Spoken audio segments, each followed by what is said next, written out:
Hey everybody, this is Rydo and we're back to another recording slash live stream of Hearthstone. Today is Friday, May 3rd. Let's talk about Wednesday's stream.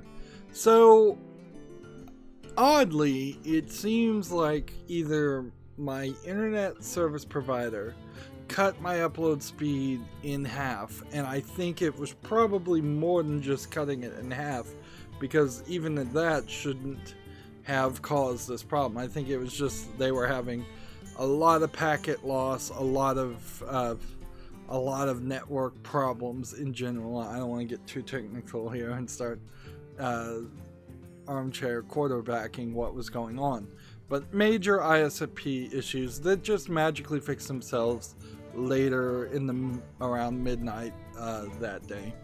Now, that would have been all fine and good. Backups had been in place to adjust for that, and the backup is the recording that is simultaneously made when I make videos. Unfortunately, there seems to be a bug with OBS, or I had two things going on at the exact same time, which is a possibility. So I did reset my computer and just try to refresh everything, and hopefully this will never happen again. It's never happened in the many years we've streamed Hearthstone before, but because there was, to me it seems like, because the ISP was giving me trouble streaming the frames to YouTube, because that part of the process wasn't getting done, the other part of the process wasn't getting done either. So the long story short, that stream is lost. You can go back and watch what YouTube got, but near the end it's totally corrupted and just frozen on still frames. I don't know if all the audio was there or not. I'm not going to make really an attempt to recreate it, so there probably was news and games that came out on Steam that I talked about and basically talked into the void about. The irony here is already that stream has like 12 views. I don't know how many of those are from me, but that puts it at a rather high view count this early, and that very possibly means a lot of people are going to come get recommended that one live stream over every other live stream. And unfortunately, if I take that down, it hurts my YouTube channel. If I leave it up, it hurts my YouTube channel. So I guess I just leave it up for posterity, basically. I did put a comment on it explaining the situation briefly and apologizing, but there's really nothing else I can do. This is definitely not how it's supposed to go.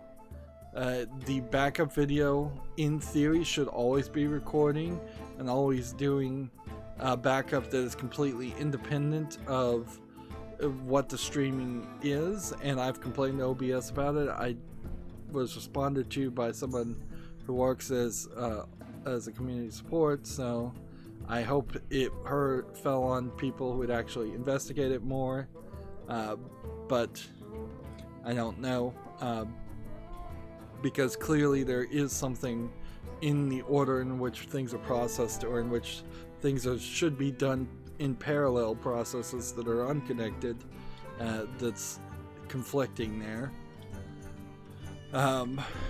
Yeah. So that is that.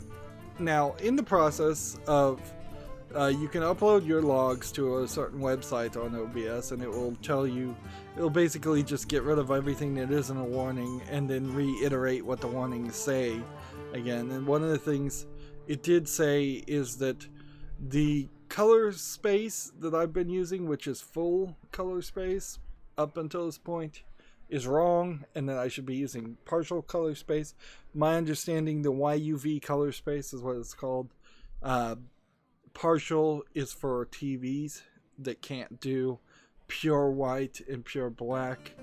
I have certainly seen lots of videos that are super dark on TVs when you try to stream them from YouTube. So I changed that so the colors might look a little bit different. Let me know if this seems more accurate or less accurate or more preferable. I'm gonna do it for the streams and not for my recordings until I get some feedback. If people say, oh yeah, now the colors look way different and way better, that's fine. I'll put it back to I'll put everything to the partial color space. Ideally though, I think it should be in the full color space, even though OBS's website is warning me against that, particularly since I'm playing PC games that totally can do the full color space, and I'm pretty sure YouTube just adjusts it, or tries to adjust it anyways. Let's hop into Hearthstone here now. So we had one druid card already played, but we should re-roll this. Alright, so now we have a victory with a druid or hunter, and we need 3 victories with a rogue and warrior, and we need to challenge a friend. So let's start with that idea. We may not have anybody come on actually with the challenge of friends, so that is something that I may have to do off screen, so I'll keep that in mind too. One of the things that was being said is, well, if the recording is dropping rendering and encoding frames, encoding lag, I think was the phrase that the error said, that it would mean that my GPU was at 90%, and that does not make any sense at all, because playing at 90, I guess I'm just gonna play ranked. Running my GPU at 90% to play Hearthstone is ridiculously unlikely.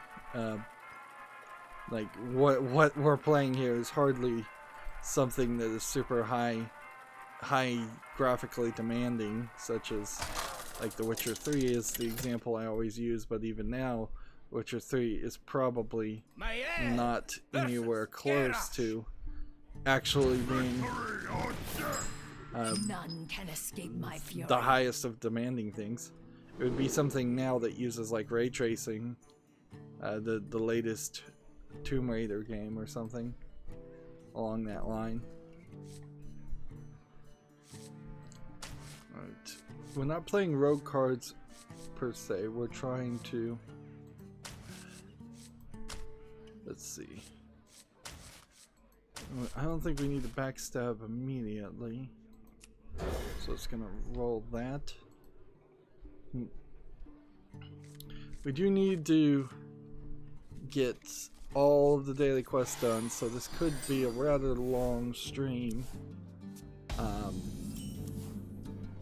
Going down through my Twitter feed, there's a decent amount of news, even though even without going back and talking about news that happened. Let's see, is this worth it? No, let's just end the turn. I wonder. You know, just ending your turn on the first turn is probably the easiest and right move a lot more often than it feels like. Getting a one turn advantage is kind of nothing.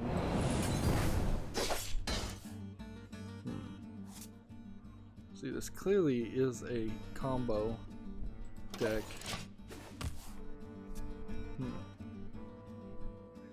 So yeah, we've got a decent amount of news. I'm not sure I have an actual story about this one, but I did want to mention that Game Informer tried to clarify Randy Pitchford on what Randy Pitchford said on the stage about Borderlands 3 not having microtransactions, and Randy Pitchford took that as an accusation that he was lying. Truth is, he was lying. The saga of Randy Pitchford, in case you haven't heard it, is that he is a magician. All magicians have a very poor connection to distinguish what is truth from lie. Let's see. Oh, battle cries and combos trigger twice. Alright, so if I was to do this and then do a combo to deal 4 damage, can I get 2 of these on the field? Yeah, so Randy Pitchford like has been accused of lying a lot throughout his career as a video game CEO. Originally a video game programmer, theoretically, although I don't know. I haven't really done the research to see how much of that he really even did as far as programming. But yeah, he lied. What he could have done if he was smarter, which I don't think he really is, and that's just my personal opinion.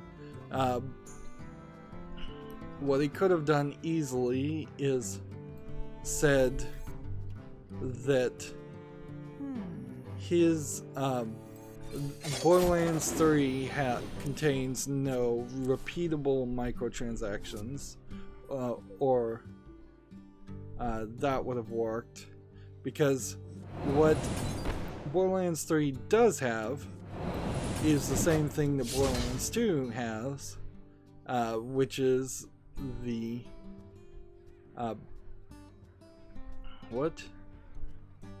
your minions battle cries and combos trigger twice. Oh, so spells don't count.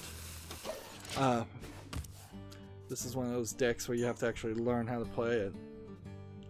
So it's probably all built around one specific minion, and so this deck is probably built around having a completely full hand and playing it on the 10th turn.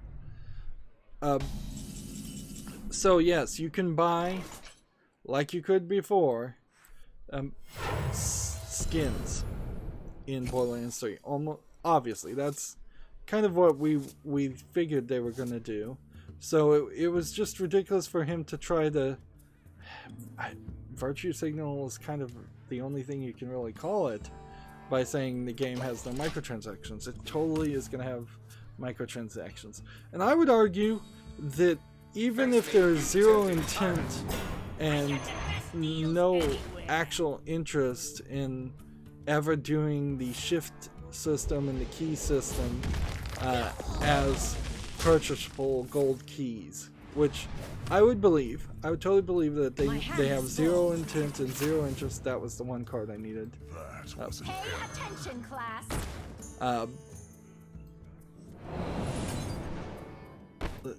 Let's see. I'm ready to learn. Oh, up to no good? Me too.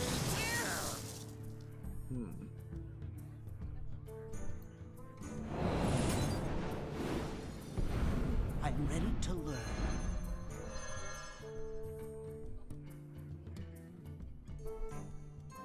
Yeah. I could definitely see. I could definitely make the argument. Sorry, I went really quiet there as I'm trying to figure out how to play this deck. That you are spending not money but time and effort and your vision, what impressions you're giving to Borderlands by following them on Twitter and Facebook and services like that. You're allowing yourself to be advertised to by following them, to get those shift codes, to get the golden keys. So there is, maybe you don't even use the word micro in the phrase microtransactions there. Maybe those would be better described as pico, which I believe is smaller than micro. Yeah, maybe you just say that those are pico transactions, but I think in a general parlance, if the idea is to say that there's no microtransactions in Borderlands 3, I think you're probably stretching it a little bit. Let's see. There's just a polish there that there should have been a PR department that had written a script for Randy Pitchford when he was on stage. They should have argued, what phrases are we going to use, what phrases are we not going to use. Instead, he said specifically there will be no microtransactions in Borderlands 3. People called him on it. Instead of saying, you know what, I was wrong, I meant to say this, I misspoke. He's now double downing on it and fighting people, going on a long Twitter rant publicly, which he totally did this publicly when he could have just called Game Informer's editor and said, let's get this corrected.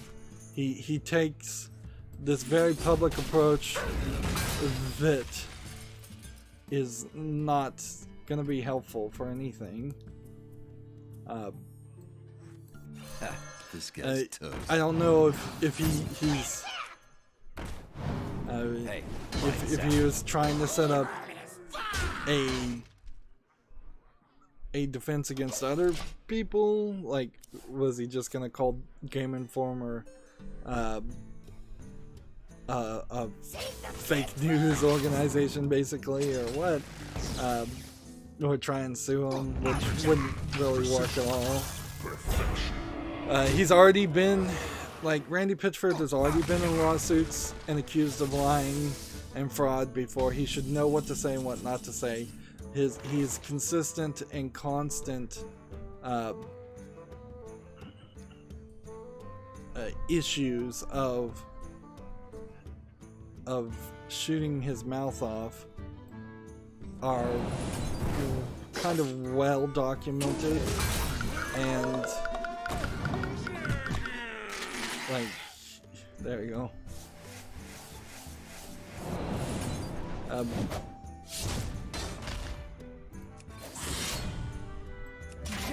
And so it all kind of just boils down to he needs to learn to be very careful when he's on the stage, when he's saying something, which all CEOs should be able to do. And this is just more example of Randy Pitchford not being a good CEO, frankly. Like, he does not do good for the business, and it makes Borderlands worse because here we are, Borderlands 3 is entangled in at least two scandals before it's even out and playable, instead of people being super hyped to play it, which it's probably a great game, but it's entangled in, actually we'll be talking about another scandal, so at least 3 scandals before it's out. One scandal, of course, being the Epic Store exclusive, now the claim of no microtransactions when it does have microtransactions by any realistic interpretation. It's just they're not repeatable, consumable microtransactions like you might have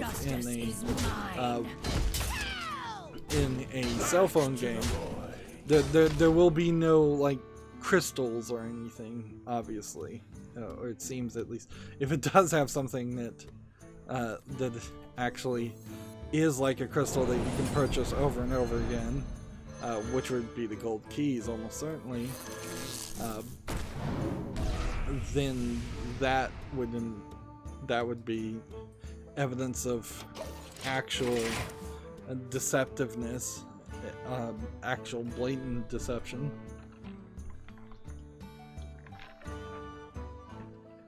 And whenever I have a conversation about Borderlands 3, I always have to end it with this idea that I still want Borderlands 3 to succeed. I want it to be a good game. I really, really don't want it to suck. I don't think that there's too many people out there that want to see it to suck. When I think of Gearbox, I want the employees of Gearbox to succeed, and quite frankly, I think them splitting off and starting a new company would be the best move they could possibly do. And particularly in the Gearbox situation, if they split off and start a new company, there's really no reason that 2K couldn't give the license to this new company, because 2K owns the license to Borderlands, not Gearbox.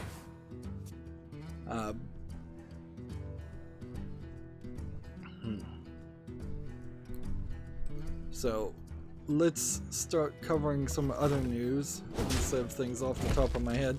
The other thing is, I think, yeah, I can't remember which company. I think it's Capcom is restructuring its esports division. I don't think I have an article for that. So I think Capcom could be some other Japanese company. Let's see. So I'm actually doing, I think, relatively well for what we've got.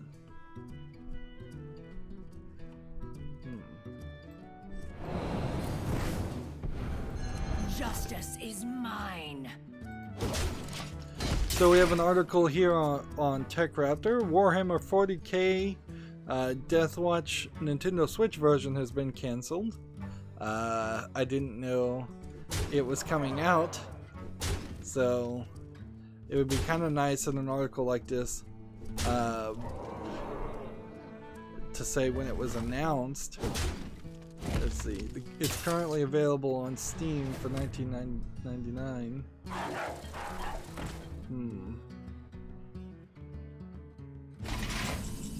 So let's see. See what it looks like in particular. Justice is mine.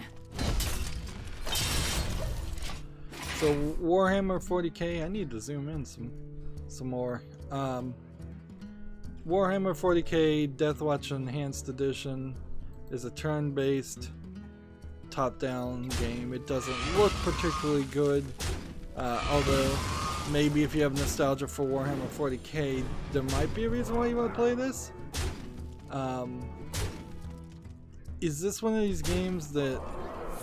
no, it's not a game that's just a companion game. It wouldn't be $14.99 if that was the case. But you can see even on Steam it's mixed. So, yeah, people are not impressed by this, and I'm not surprised.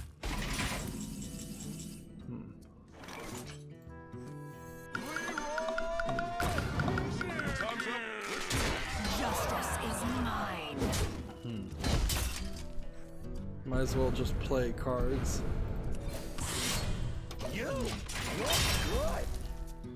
Let's see. And I'm just gonna zoom these in to the right size. Yeah, that's how I want it. There we go.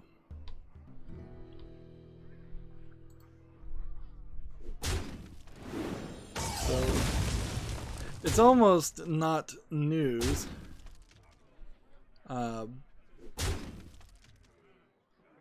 Quite frankly, when something you've never heard about is canceled, something you never knew was coming is when. Alright, see, now that's not what we want to have happen on next. But also, I can't really do too much about that, can I? And Loki's on. Let's see if Loki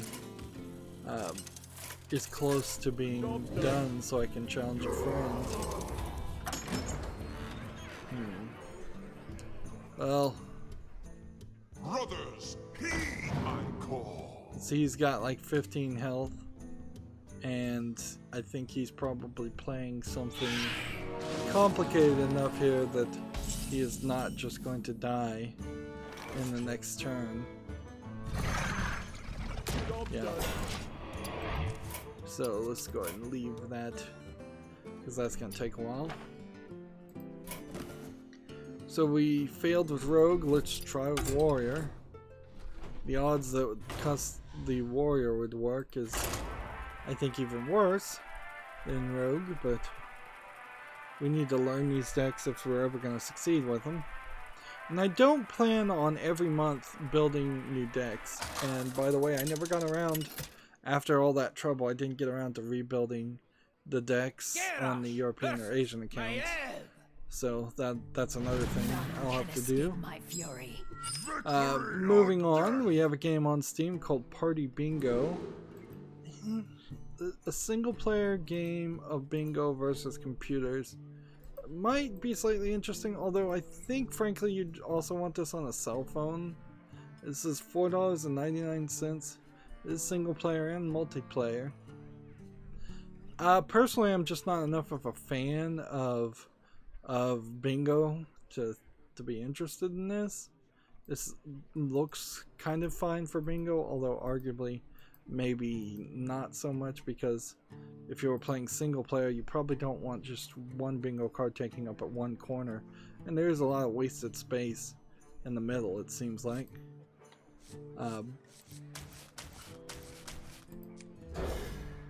So yeah, I'm not going to put this on the follow list, but there's a thought there, although it does get back to the tabletop simulator article, because, or argument, where, well, why buy a specific bingo game when you could just buy tabletop simulator? Whenever this minion takes damage, gain armor. I guess we're probably going for a sacrifice warrior, if I was to guess. Gamma Sutra has an article here. Ubisoft and Jinba, a company I've never heard of, aim to thwart key resellers with silent key activation. Ubisoft and Jinba Digital have partnered on silent key activation, a method of selling games through third-party stores that aims to prevent game keys from popping up on key reselling sites.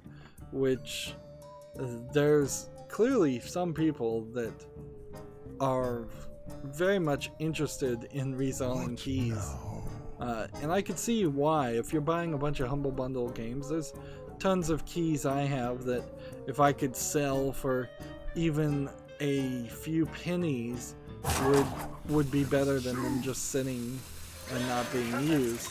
And that is how the entirety of the Humble Bundle storefront itself is. Oh man, I screwed up there. Is designed, is that you're going to overspend on things you don't use. Let's see, is there anything more? Rather than directly purchasing a key for a game from one of those third-party sites and redeeming it on Ubisoft's Uplay platform, a store would prompt users for their Uplay account info. Following that, Jinba verifies the account and activates the game automatically on the player's Uplay account. So what this really sounds like is Uplay is getting away from keys in general. And this might be the case for Steam users too. You may soon find, instead of getting a CD key or a game key when you buy a Ubisoft game on Steam, you may start to see you just have to log into a third-party account, which might not be allowed through Steam. The system means that neither the retailers or the players ever directly handle game codes, And as Jimba Digital CEO Matt Murphy tells VentureBeat, that cuts down on opportunities for those codes to be redirected to unauthorized sites. I imagine it would be pretty easy if you are a key reseller to simply do some kind of code injection attack in the stream and get around that. That would be my guess. Is that I bet the key is still being sent in some back end way to Uplay, and there's probably some way to figure that out to get around that. But I also don't think this is gonna change too much, because Ubisoft is only one big player in key reselling. There's still plenty of other people that are doing key reselling, and I don't see how this is going to immediately destroy sites like GTA, or which I have seen this article written specifically saying that it was targeting G2A, and it does not seem like it really is.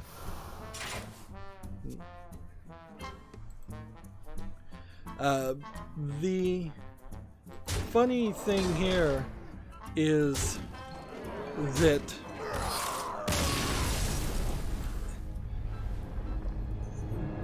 we're getting a lot of complaints here from game developers. A lot of whining, certainly, where they kind of need to pick and choose their victim. I'm gonna just play rogue and casual and see if I can actually learn how to play rogue and win. If they had been just banging on the drum of code and key reselling as a problem, and Steam is somehow in part to blame for that, I think people could be behind that and say, okay, let's get rid of Steam keys and third-party sites, which I don't think Steam wants to do, because they'd like to kind of open themselves up a little bit more so they're not legally considered a monopoly and such.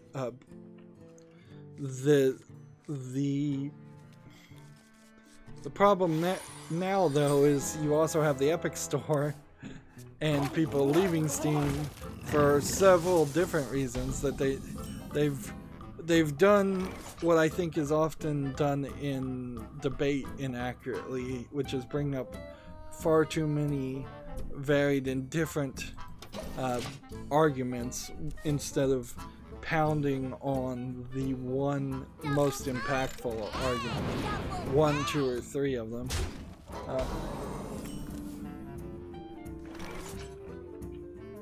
Meanwhile, while it is effectively the video game publishers and their PR department that's complaining about Steam key reselling, they have lost a lot of credibility because of all of the massive employer abuses that have occurred. So why should I care about Ubisoft not liking Steam key trading, which is eventually going to end up costing the consumer more money, and it's really impossible to make an argument against that perspective when there's stories out there from companies, maybe not Ubisoft directly, but companies like Ubisoft, and abusing their employees with crunch, firing them, laying them off, giving them no job security, treating them terribly, straight up yelling at them and abusing them.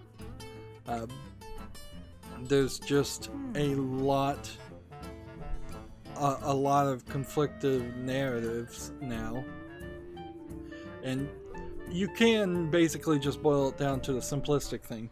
Steam key trading reselling makes the prices stay low. It adds competition. We don't want to really see it go, because then if it is a more closed market with select places being allowed to sell keys for Uplay, for instance, you will see less sales and less competition. That's just exactly how it's going to go.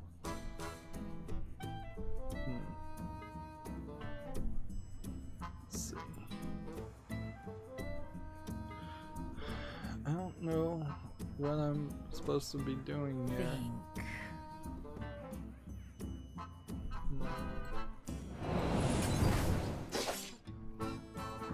Justice is mine.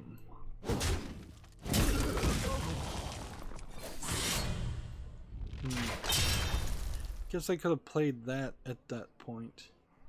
That would have worked. Yeah. Alright, moving on. Next we have a game on Steam that's all in Chinese characters, or Asian characters. It looks like a NES RPG for 59 cents discounted, and it's Chinese, so yeah. This is the kind of game I probably should have just skipped. And I tried this.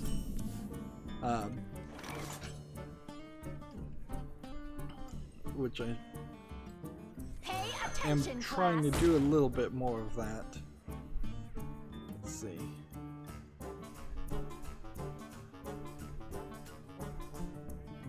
Five copies into your hand of that card. Next spell you cast costs 3 less. And then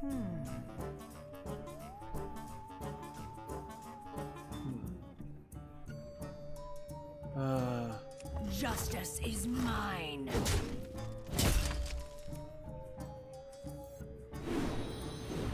I'm ready to learn.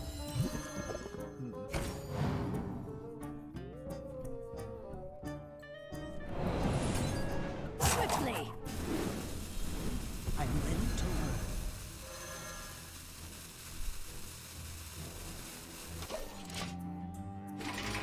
learn.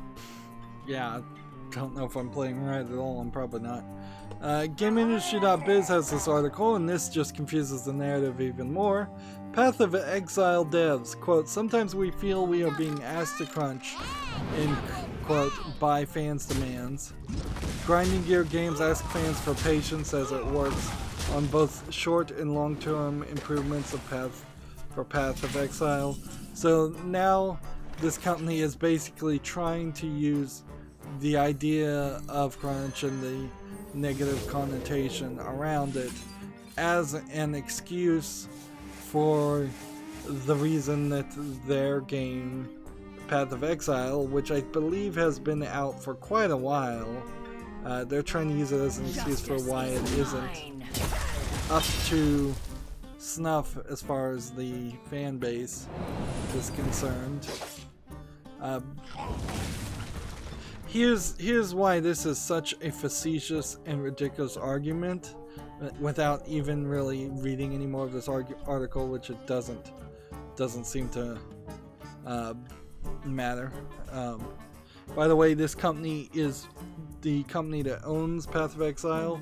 The New Zealand-based Grinding Gear Games is owned by majority stake by Tencent, so they have more money than possible to hire more employees, which also makes this argument incredibly facetious. It is 100% though the developers of games and the publishers of games that put out announcements that say a game is in development at all. You could take a decade-long cycle to develop a game in secret, and unless that announcement was leaked out by an actual leaker, no game fan would know anything about it. And even if it was leaked out, that doesn't really do anything or mean anything, because it's not getting, it wouldn't be getting screenshots, it wouldn't be getting anything along the lines of any kind of hype. So it's ridiculous for Path of Exile to blame people who are hyped when they were the people who hyped them in the first place. And so, yeah. It kind of just falls in the same narrative though too. It's like developers, publishers, they're coming off as crybabies, as these rich entitled companies that don't want competition, don't want demands on the quality of the products they sell. They just want everybody to be good little consumers and buy anything and everything into that can be purchased without any commentary otherwise as far as whether it's good or not.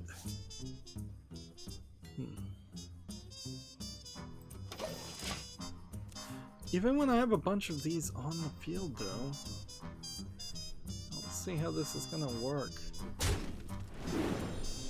Yeah, even I don't know what I'm supposed to be doing here.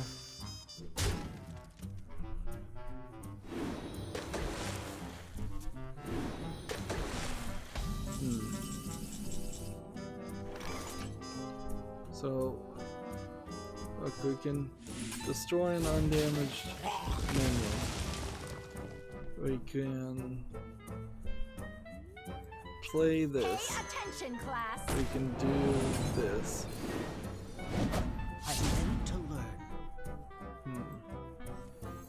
We can do this twice. How much is this worth? And then we could return this. I'm ready to learn. And then we could do this twice. And that just gets it up to a 5. My hand is too full. Gamma Sutra has an article here, Q&A producing a bigger Borderlands. Frankly, this is, for me, I think a kind of hype article for Borderlands 3. I don't think I need to see Q&As on with a producer. I guess this was the senior project manager, Chris Brock. It's got some questions here. It's like, but until I know and see the real reviews of people who actually bought Borderlands 3, how they feel about it, and that will be a while because they're going to have to actually play the game. Until all of that happens, I don't suspect that there should be much of a conversation or as far as how did you produce this game, because the question could be read as how did you produce this amazing game, or how did you produce this horrible game. Either one could be true at the moment.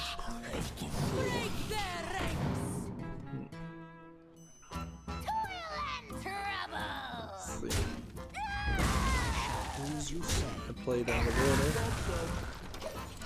This guy's gonna run out of cards. Like, at the end of his turn, he draws cards. So I don't know if this guy's really gonna let me win or not. I could definitely use a free victory. But it seems like he's playing. Next we have a game on Steam called Physics Drop. It's another mobile to PC port of a low-effort physics game. It's $2.99 with a lot of language support. Yeah, of course, it's not making it to the fall list.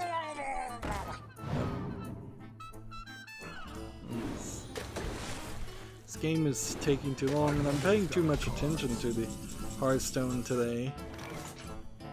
This would have been the thing, certainly. Play this and do that. Kill that. And then let's see.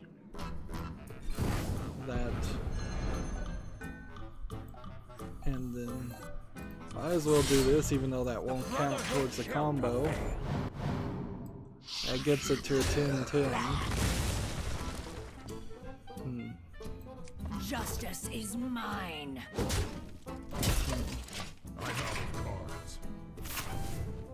So if I could get him down in health next turn, and then he draws 2 new cards, that'll be interesting. Because now he's gonna start fatiguing himself. Let's see. Next we have a game on Steam, The Chronicles of King Arthur Episode 2. It's a match 3 game for $3.74. We're seeing these slowly come out from the same publisher, HH Games. And it is compared to Honey Pop, which Honey Pop 2 is eventually coming out. Let's see. So, if this somehow did 10 damage, which it might, and he doesn't win this turn, that would be interesting. But he really is just letting me win, so no surprise there. Unless he decides to attack, which he is.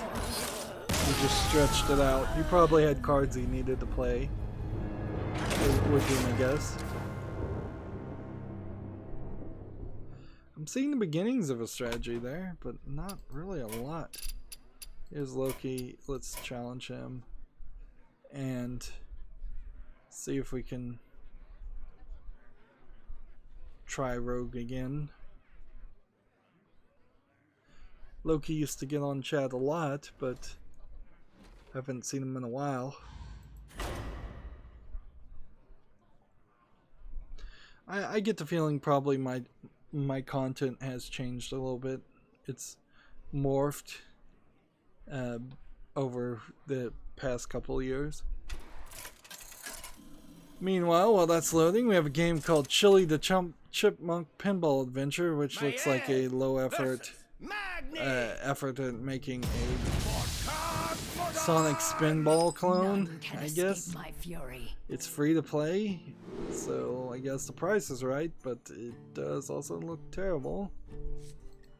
Right, so this is the thing we need more than anything. This is what we also need, and this is kind of what we don't need. So I have the beginnings of what I'm trying to do on the first draw.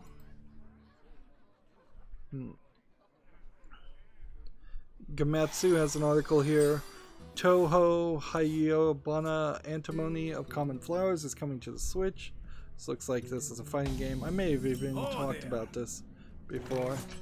Let's see, it's on Steam right now, so we can just click on the link to Steam and see that it's rated very positively. But English language is not supported, and it's $24.99, which makes it seem like it's probably a pretty well-known, popular Shrine Maiden 2D fighting game.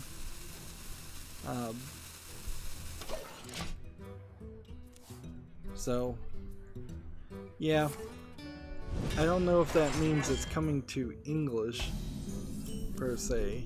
That might be the better question.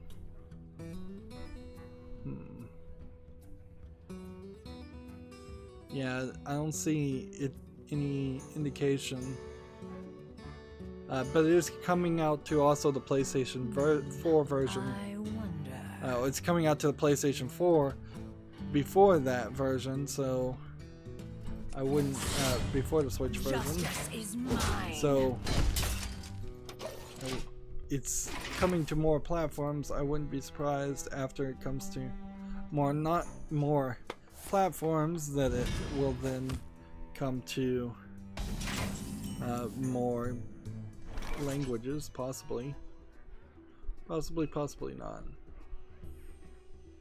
Alright, do I want to use the coin? Justice think so. is mine. In this turn.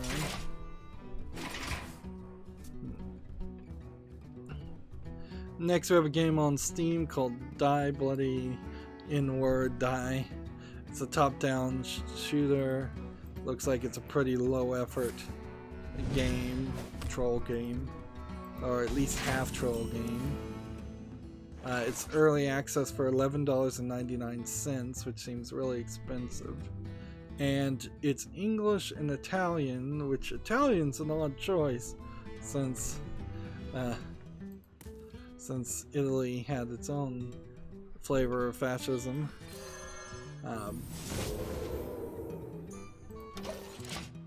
Let's see, but yeah, visually it doesn't pass the appeal test, so and it totally does just feel like a troll game. Alright, we need to start doing some stuff. So let's do this. And This guy's toast. And then this.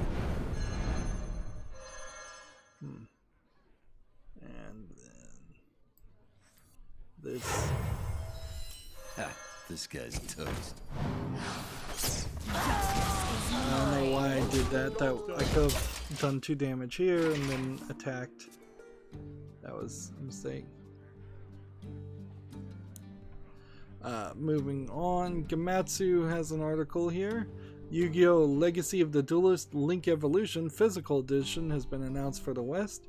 I assume this is the most recent Yu-Gi-Oh! Game.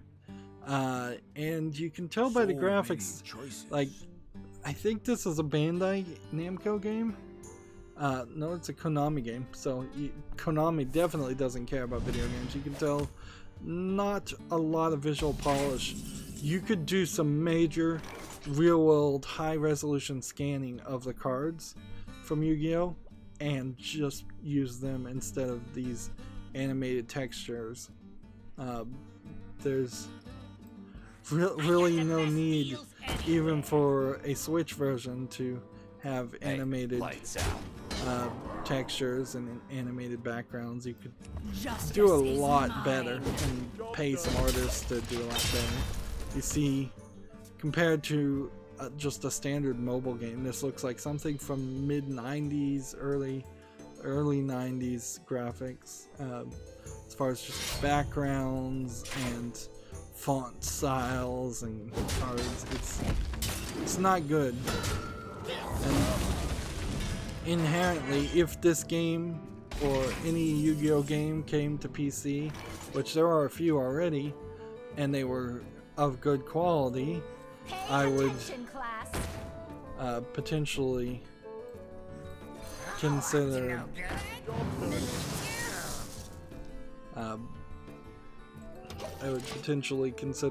playing it instead of Hearthstone, but that's just never the case. It just looks so bad, and I don't know if I'd ever hang my hat around Konami in general, since we know Konami doesn't care about games. Right. Add a lackey to him. And give your friendly minion +1 in rush. Deal 2 damage. Deal this. Play this. The Brotherhood shall prevail. That's good enough. Job's done. Gamatsu has an article here. Card Fight Vanguard EX launches September 19th in Japan. So in comparison, you have another card fighting game, of which there's quite a few in Japan and very few actually come to the West. So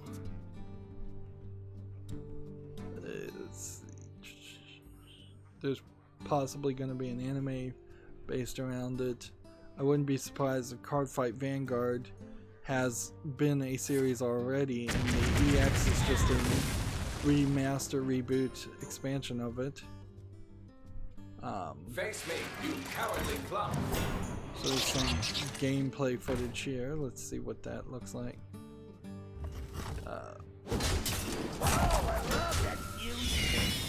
It's just a video. Apparently I had seen.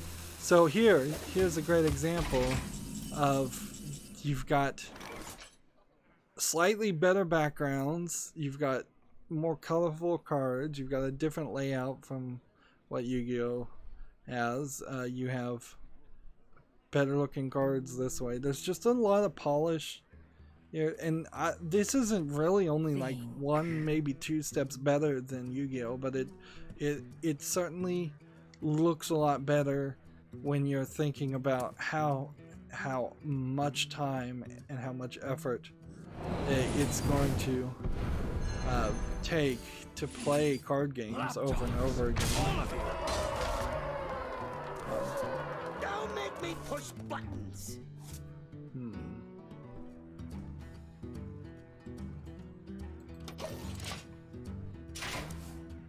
So yeah, Cardfight Vanguard EX might be a big deal, might not. Moving on to non-card game related news, TechRaptor has an article here. Hundreds of thousands have been banned in Apex Legends so far, according to Respawn, which certainly would explain the dying interest in Apex Legends. Although, to be fair, there is an article later that's where Denuvo talks about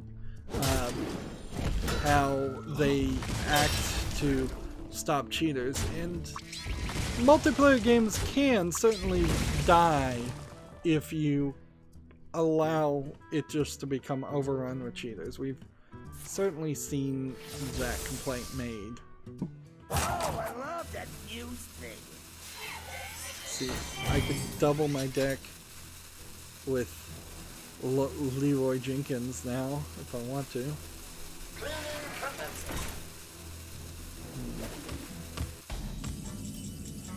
Let's see. Let's just do it.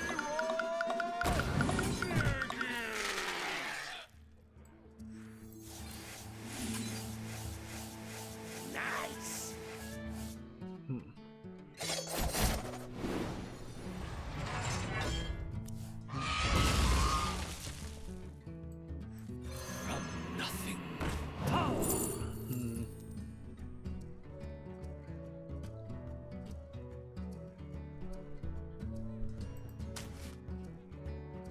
Let's see. 2 to an undamaged minion. Time's up. Let's do this. Let's do that. I could have killed that guy if I'd played better. Quickly. You're good. Let's see. In the turn. To me, personally, it feels like Apex Legends. Oh man, it's already been an hour and I've barely covered anything. This is going to be a long stream today. I can already tell. I'm not awake. I really need to start figuring out how to wake up earlier and be wide awake when I start streaming.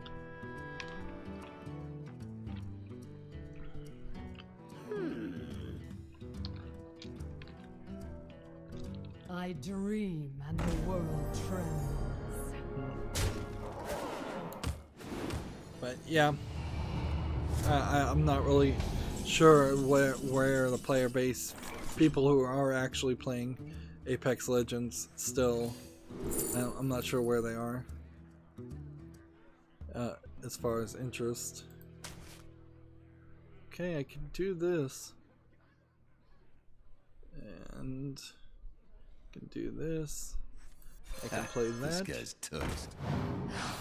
And I can do this.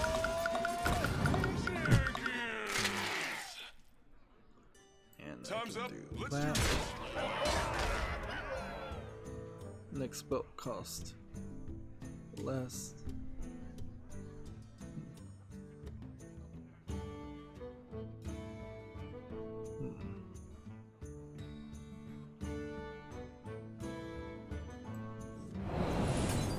Quickly. That's probably a total waste. TechRaptor has an article here. Congregate co-founder Emily Greer steps down to, but is to remain active in the gaming industry.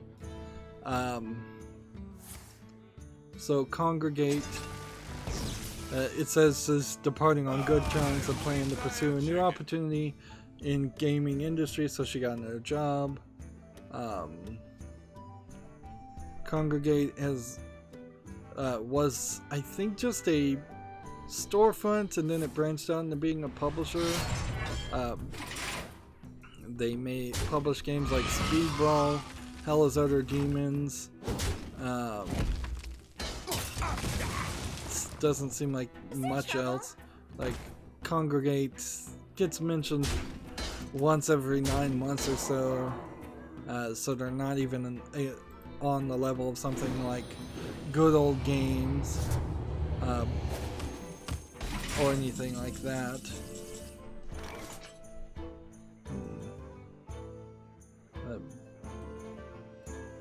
Turn an enemy opponent to hand. Alright, let's do that. Get rid of that. Don't make me Do push this. buttons. Just destroying that. Let's see. Deal 4 damage here. Do this. Kill that. Justice is mine. And in the turn. Next, we have a game on Steam called Favor Chess, which seems like it is chess with a bunch of new things and some card-based actions, which goes in a very weird direction. And I wonder if this is based off some kind of board game or something that's been made. It's not even the right size chessboard as far as what it looks like to me. Looks like they've added another line or two in the middle. And there's definitely shapes and pieces that don't exist. This is free to play with in-app purchases, though. That seems like a crazy way to go here. And unfortunately, I think chess.com still is your better bet in figuring out how to be good at playing a standard game of chess is probably better. Let's see, I've got nothing. How can I have half my deck full of Leroy Jenkinses and I have not drawn a Leroy Jenkins in the past 2 draws? Adweek has this story. YouTube is making all of its original content free and ad supported, so they're giving up on exclusives as far as the YouTube Plus whatever plan it was. I suspect that they will continue to offer that plan, so you can go ad-free and see no ads on YouTube. I think that idea works. Just tying it in with original content was the mistake, and really, most YouTube content creators don't want to see YouTube making their own content and becoming like a TV studio. But they are still kind of doing that, because the subtitle on this article here is, "It is also creating a top secret project with Justin Bieber." I'm sorry, even if Susan Wojcicki starts to do the right things, I don't trust her enough. Like, until she is out, because I think her rubbing elbows with celebrities is the reason why all of these celebrities have been brought to YouTube, where they are not welcome.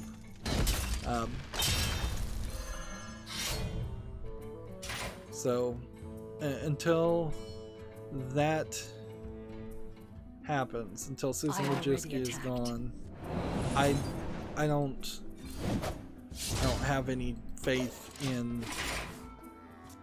in YouTube stopping this attempt to court celebrities to YouTube. And on a certain level, maybe they're right. Maybe celebrities should be courted to YouTube. But it does not feel good as a content creator to basically be told you're not important. Let's go get The Rock and Will Smith to be on YouTube. Or all the gaming channels aren't important, so let's get Jack Black to start a gaming channel and then barely ever make any content, and when he does make content, it'd be extremely short and not that good. This would be a good time for a man to Perfection. Let's see. Protocol 7. There is a story later where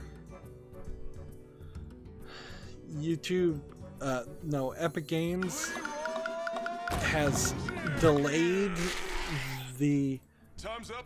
Let's do release of certain of more features, so it's not even, it's gonna be even longer until Epic Games as a storefront has some features, and they've already promised that some features are not here. Some of the features are just never coming. Man, am I tired. I'm gonna take a break after this recording and just walk around, try to wake up. But on the flip side of that, or more information, Epic Games 3 hours ago tweeted, "We are aware of the ongoing technical issue that causes some games not to appear as available to download or launch after a successful purchase on the Epic Games Store. Our team is currently looking into it and will provide an update when we know more." So there's just this yet another technical issue on a super simplistic unfinished storefront website. Now 24 minutes ago they published, "We've resolved the issue and you should be able to see any affected games in your library and available to download within the next 48 hours. We apologize for any inconvenience." That's bad. And I am not sure if Borderlands 3 is out for purchase on the Epic Store right now. Because if it is, this is even worse. Like, the number one reason why anybody would go to your terrible storefront would be Borderlands 3. And if that's not there, then that's a problem. Or if that's not available to be played, if you have to wait 48 hours, even if Borderlands 3 isn't available for purchase right now, if this same thing happens when Borderlands 3 comes out, and you have to wait 48 hours before you can play the game because of a bug, you're gonna be super pissed, and rightfully so.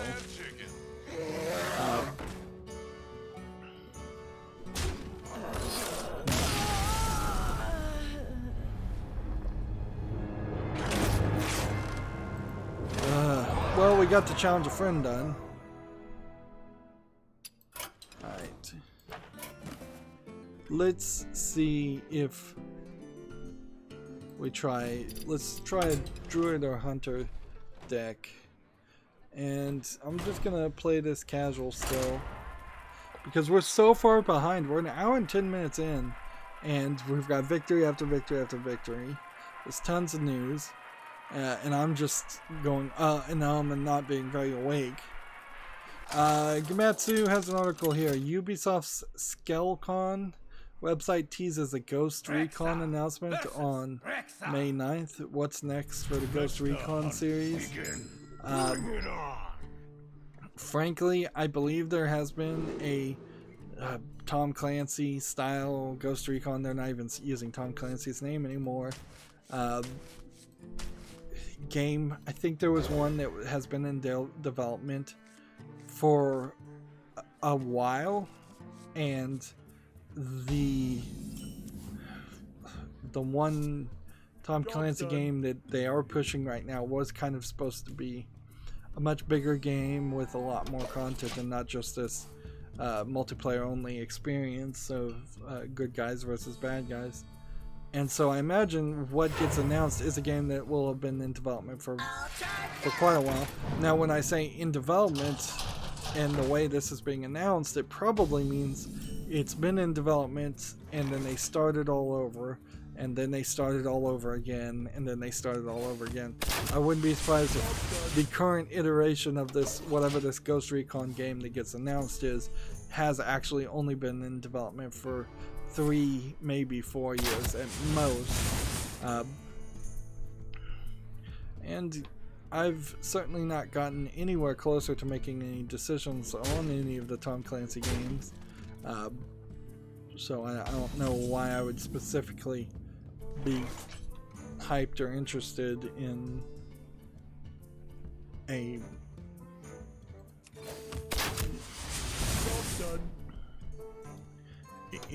the most recent game, which is probably the most recent Ghost Recon is probably a continuation of some general idea or story.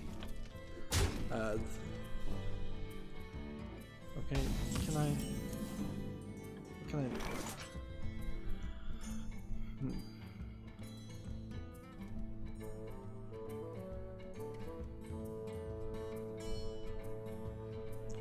Rush, summon a 1/1 Murloc. I'm in this weird position where I kind of don't want to run any cards. TechRaptor has an article. There is a good old game sale for classic Epic games, which this is interesting, and THQ Nordic games. So Unreal, I guess not Unreal, but Unreal Tournament is what they're probably talking about. Jazz Jackrabbit, Darksiders, Elix, Spellforce, and more. What's interesting here is there might be a tinfoil hat thought that Good Old Games is selling classic Epic games because these classic Epic games might be leaving Good Old Games and going to the Epic Store. If you believe that tinfoil thought, then maybe they're also selling THQ Nordic games for the same reason. So this is a leap in logic leading to a secondary leap in logic. But perhaps, and this would be quite a leap in logic certainly, perhaps we're going to see all THQ Nordic games leave Steam and Good Old Games also and move over to the Epic Store. I wouldn't really put that past THQ Nordic, frankly. They would do slightly better if they were in a smaller pond and were given guaranteed sales, considering particularly that Darksiders 3 was supposed to be, at least in my mind, it was supposed to be the one game that was going to bring about the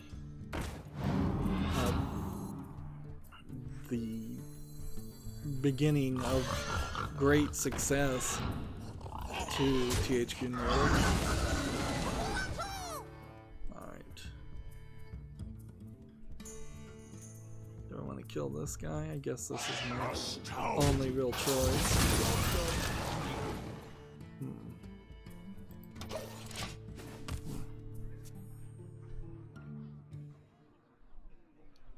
Epic Pinball.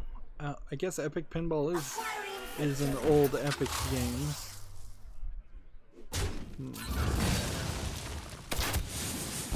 The less tinfoil thought here is both of these are just publisher sales that happen all the time on Steam and other storefronts, and classic Epic games and THQ Nordic games aren't going anywhere from Good Old Games. That would be the more believable and realistic thought. Job's done.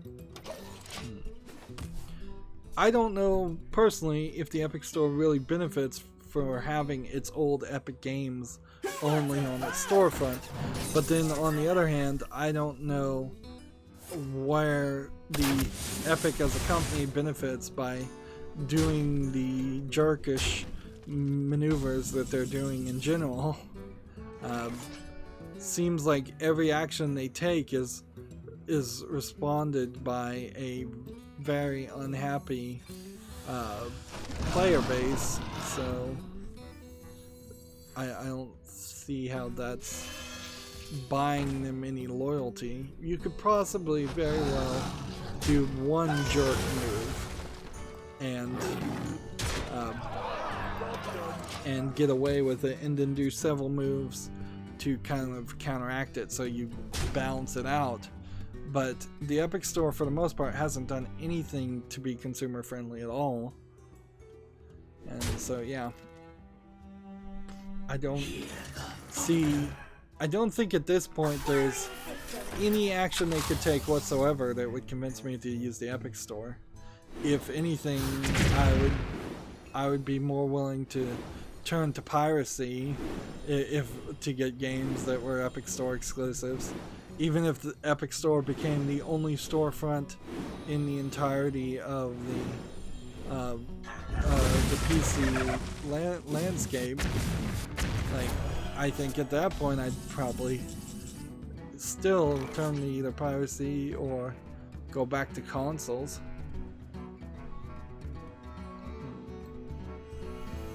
Let's see this.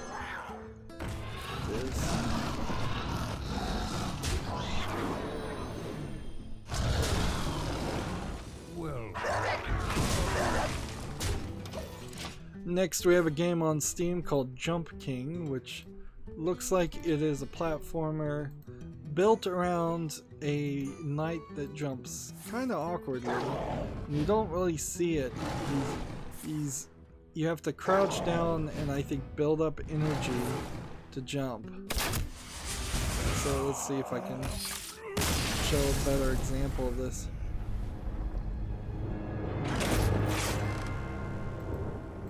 Let's see, I guess it was this video possibly.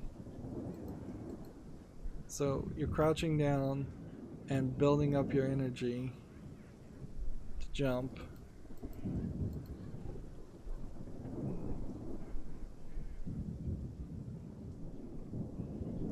I don't know if this is really a game though. Like,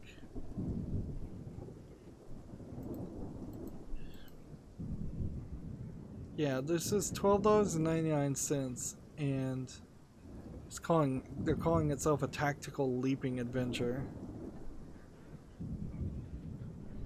I don't see how this isn't really just dual jump with a lot of polish on it. Just a mobile game. Yeah, I'm gonna not put that on the follow list. So I have a bit more emotional energy today. I'm putting my foot down more. Okay. Hunter didn't work. Let's try Druid. Although Hunter got very close to working. Tech Raptor has an article here. Mortal Kombat 11. Brilliant bloodshed. Let's see what they gave it. Malfurion versus Gul'dan. Maybe I'm wrong about the number of characters in Mortal Kombat 11. Maybe it's just the case that Mortal Kombat as a series has not had enough characters added with every expansion. It feels to me, quite frankly, by number 11 you would have a longer list of characters than what we're seeing here. The fact that it has to be a diamond shape and it couldn't just be a pyramid with a much flatter base to show all the characters is weird. And so they gave it an 8.5 out of great. Mortal Kombat 11 offers a fantastic middle ground of depth and accessibility. I think that's arguably a mushy middle for fighting games, providing excellent excitement in a beautiful, presented, densely packed, and easily digestible package. NetherRealm's latest title is a resounding success. It's weird because in the middle of all of this, we have NetherRealm Studios being outed as a serial abuser of its employees, and yet at least the mainstream video game media loves Mortal Kombat 11, but it still seems to me people that actually play and pay for games don't really love it. So I have kind of no clear response on that. I hear in general everybody hates Ronda Rousey's performance in it, which that certainly was a mistake. I think that's the problem here. There's a lot of little mistakes that you can either go one direction and say I care a lot about that, or you can go the other direction and say I don't care about it at all, and that is how you're going to significantly feel different about the game. Tech Raptor says the pros are tight and refined fighting, incredible presentation, fast and excellent story mode, and great tutorials. I've heard the exact opposite on story mode. I've heard nobody really. I've heard the exact opposite on presentation, depending on what you're looking for there. I've heard nobody else say anything about tutorials or tight and refined fighting. So I don't know. I don't know who to really believe. And I think what really it's going to just come down to is Mortal Kombat 11 is not going to make it to EVO. We know it's not going to make it to EVO. If a game isn't accepted by the fighting community, which is really what I mean by saying it's not going to make it to EVO, then it kind of doesn't really need to exist at all. The cons that Tech Raptor give it are the crypto rewards are padded out with junk and Ronda Rousey. So, yeah. Yeah, I'm more than willing at this point to write off Mortal Kombat 11. I don't think it's anything. I don't think it fixes the problems of 4 through 10, which is this growing problem of an irrelevant fighting game series that it is so old and unnecessary. Let's see. Cast a spell. You didn't return. Cast a spell you've cast this turn. Targets are random. Okay. This be our neck of the woods. This. What shall we hunt? And oh, I could have played this and then played that, come to think of it. Oh. Next we have a game on Steam, Witch's Legacy, the Charleston Curse Collection. This is a hidden object game from Big Fish Games. It's $11.69, a little cheaper for a collector's edition than what they usually sell things for. And I haven't seen Big Fish Games put out a game in a couple of weeks. So I wonder if they were running short or maybe they were reevaluating their price a bit. Either one would make some sense, quite frankly.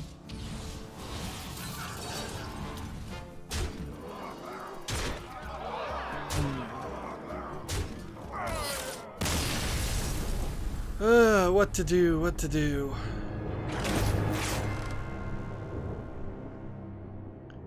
Like, it really doesn't make a lot of sense to jump around and go to the European account and bang my head against the European account just to come back to the Americas account to bang my head against the Americas account. Let's at the very least just go long and have a super long Americas account episode, which is what we're doing because we're already at an hour and a half. Let the hunt begin. I didn't even mention that, yes, I am continuing to play Edna and Harvey, the Breakout. Did some more recordings of that. I'm approaching the point where I'm having to look at the walkthrough to find the solution to the puzzle every 30 minutes. Also, very often it's an experience where you're you're really not accomplishing a lot in 30 minutes. You're just going through dialogue trees where there's way too much dialogue, and it's very unbalanced. Now there is a point in the game where it seems like the developer themselves admits that they did this as their student thesis project, and they really didn't know what they were doing, and they put like 30,000 lines of dialogue in the first act alone, which is an incredibly large amount of lines of dialogue. 30,000 is probably about the amount you would get from a standard visual novel. And you can definitely feel that, like when there's a joke reaction to every single item in your inventory, when you could have easily written just some that's not gonna work, forget it, it'll never work type responses. And even when you're doing the right thing, you often get 3 or 4 lines of dialogue instead of just one quick and pithy line of dialogue, which is really what it needed.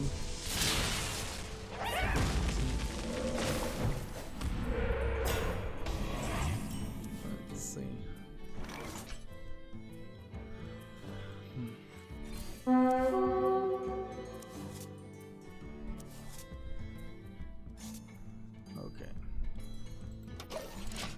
Tech Raptor has an article here.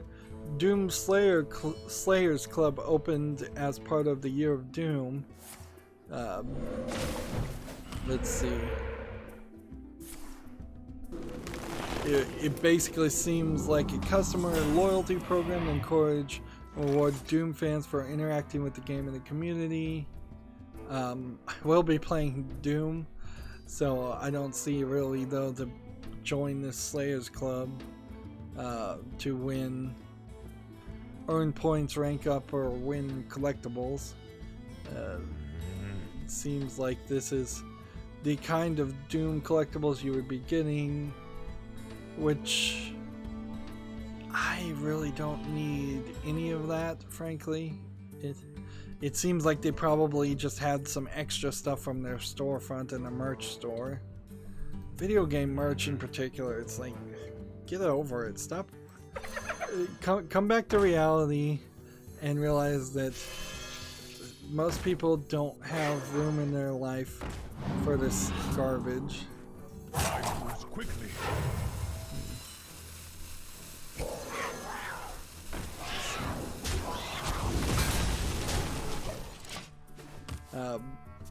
But I guess if you happen to be the person who still likes, I don't even want to call it memorabilia, but I guess that's the right word, or likes video game memorabilia, maybe the Doom Slayers Club makes some sense to you.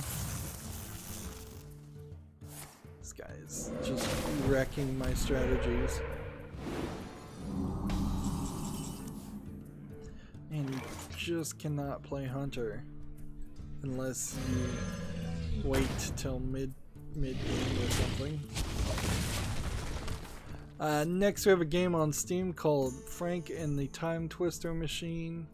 This seems like it's a beat 'em up style platformer from best I can tell. This looks like it has a visual art style. It's a little weird, but it looks like there's something here. So $8.49 discounted. I think there deserves enough of this deserves a follow at least. We may very quickly find that this is not actually that fun to play, or it's really short, but it deserves, I think, a little bit of a chance. Okay. Other beasts. This.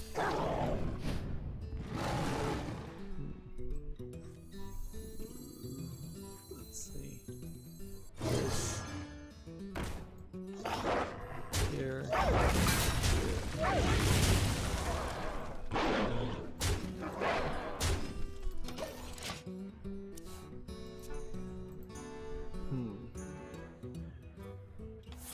GameIndustry.biz has an article here.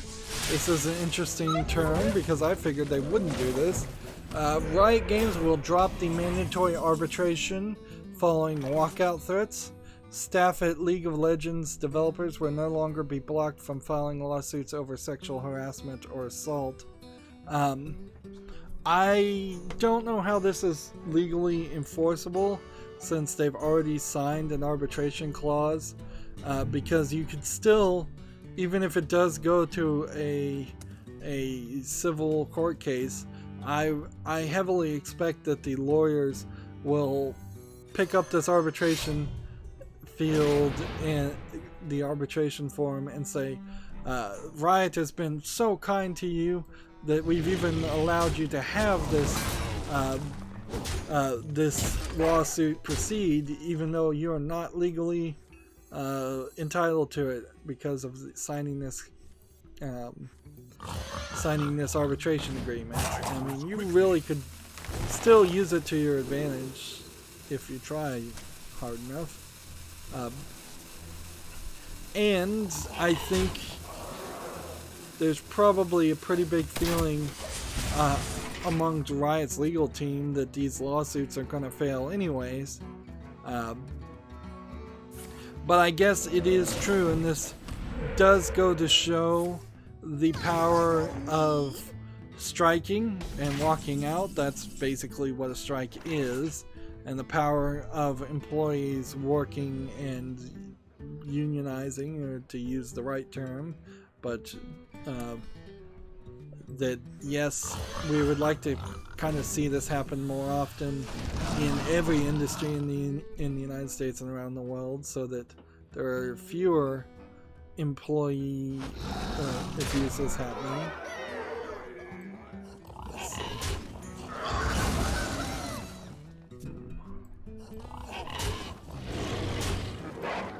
There we go. Riot probably had no choice.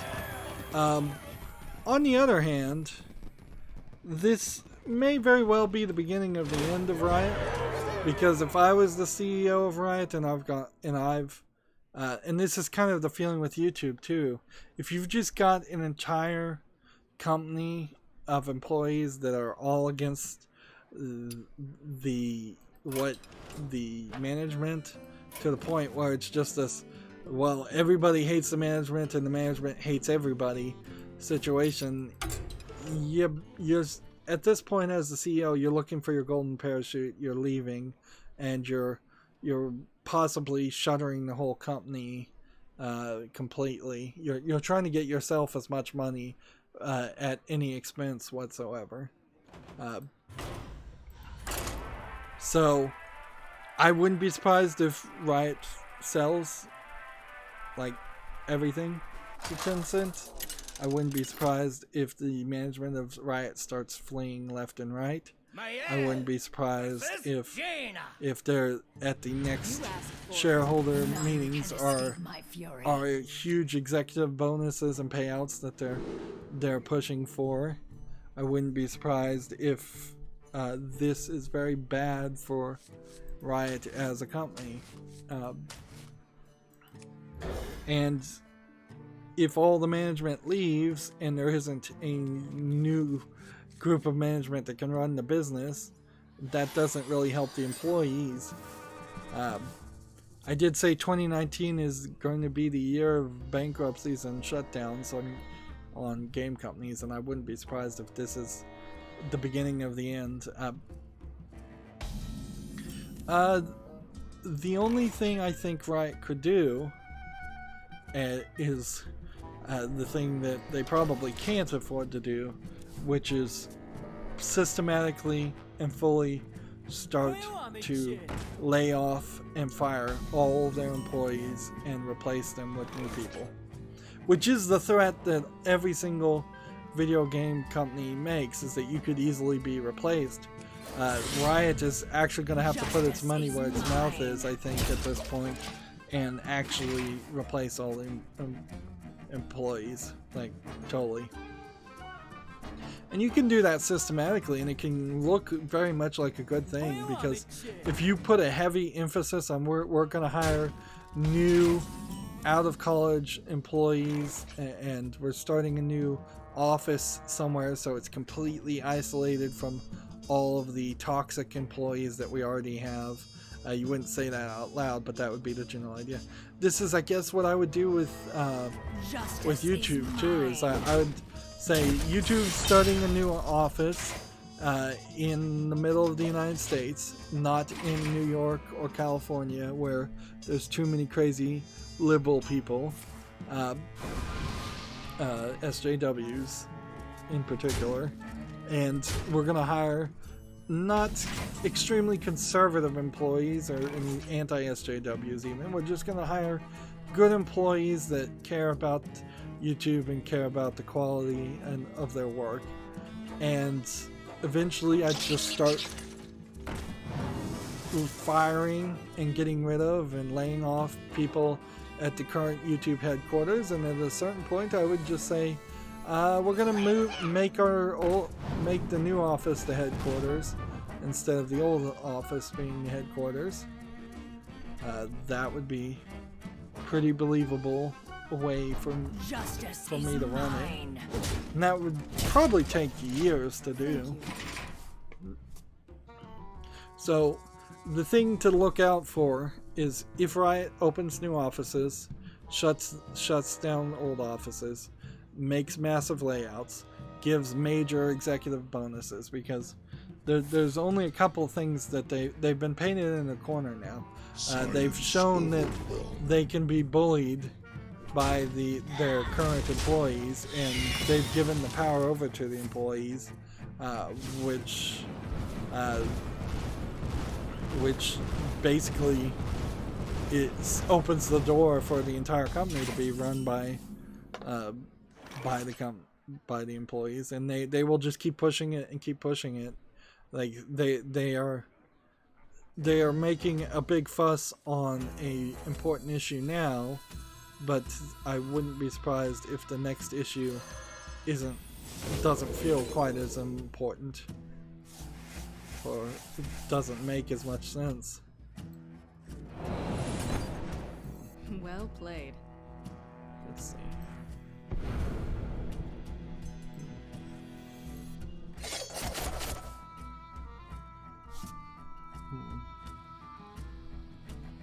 Let's attack one guy here.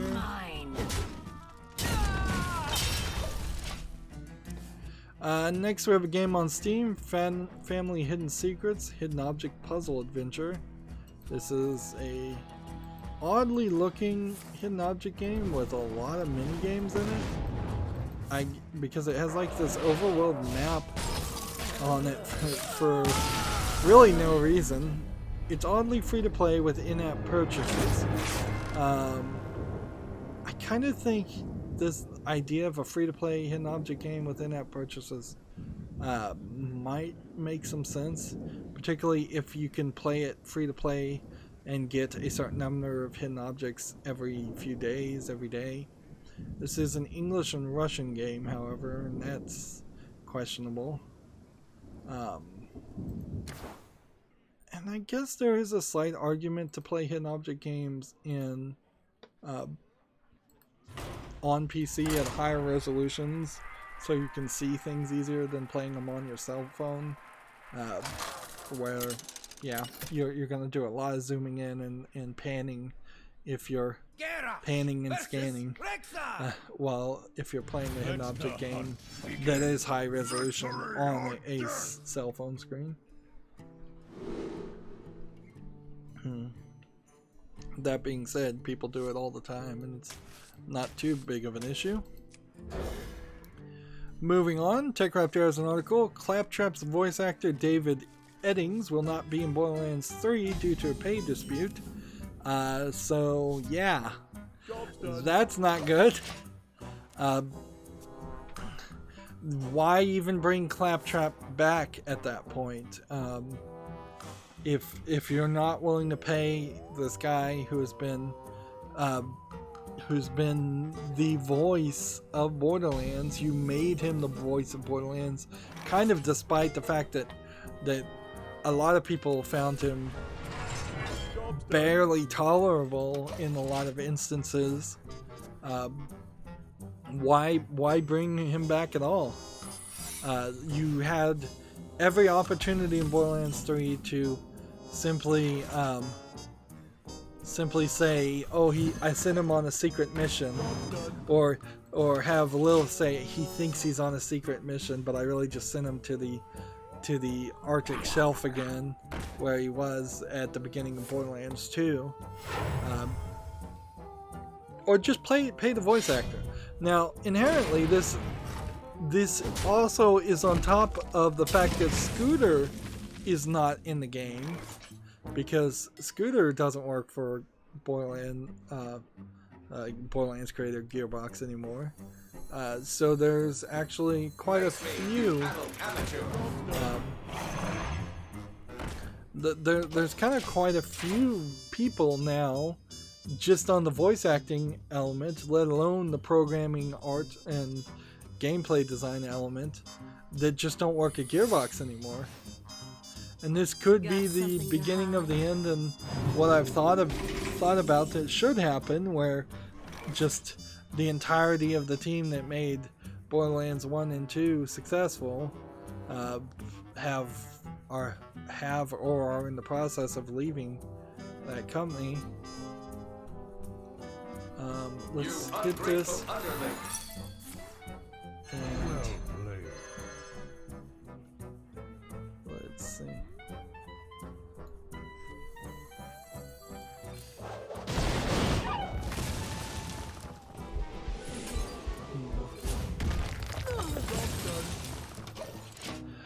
So, the fact that they would put the announcement out and such, with Claptrap in it, seems ridiculous. They could have cut him out completely. So here's the tweet. Somebody asks, "At David Eddings, are you still Claptrap in Borderlands 3? No, for the first time. I insisted on getting paid for my performance, and all of a sudden they couldn't afford me." So apparently he was not even getting paid, so he probably was a programmer. Now, I'm not telling them how to run their business, but maybe next time they should put the $12 million payment from 2K in the Gearbox bank account instead, just saying. So he's alluding to the accusal that $12 million was laundered. Basically, a $12 million bonus was laundered by Randy Pitchford into another one of his businesses. So yeah, it seems very much like there are people who either work for or don't no longer work for Gearbox that have had it up to here with Randy, and this has been going on for decades. It seems like. So he was Claptrap in Borderlands, Borderlands 2, Borderlands the pre-sequel, as well as the Telltale game Tales from the Borderlands. Apparently for free, which seems ridiculous. The robot Claptrap will appear in Borderlands 3, but there's no confirmation on who will voice it. Like, David Eddings is the head of publishing at Rooster Teeth Games, so he was possibly doing that as just a friendly gesture to show up in the game. So apparently he didn't actually work for Gearbox at all.